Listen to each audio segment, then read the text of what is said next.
আজকে ইন্টারের রেজাল্ট দিছে, পাশের হার মাত্র 58%। আমার এই ভিডিওটা সব গার্ডিয়ানদের জন্য।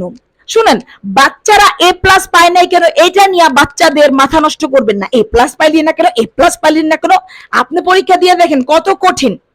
বুঝতে পারছেন? এ প্লাস, গোল্ডেন এ প্লাস করে করে বাচ্চাদের মাথাটা নষ্ট করবেন না। বাচ্চারা যাই পাইছে আলহামদুলিল্লাহ বলবেন সবাই। আর যারা যারা ফেল করছে তাদের জন্য সমবেদনা। যাই হোক, যাই হোক, এখন হচ্ছে সবাই যদি এ প্লাস পায়, ডাক্তার হয়, তাহলে কম্পাউন্ডার হবে কে, নার্স হবে কে?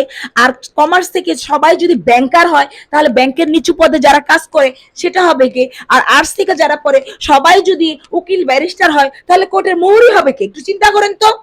সবাই তো সমান না। আর বাচ্চারা তো ইচ্ছে করে ফেল করে না। শুনুন, বাচ্চাদের কেউ বকাবকি করবেন না, খবরদার বলে দিচ্ছি আপনাদের। বকাবকি করছি লাগালা। কথা বলতে গেছি।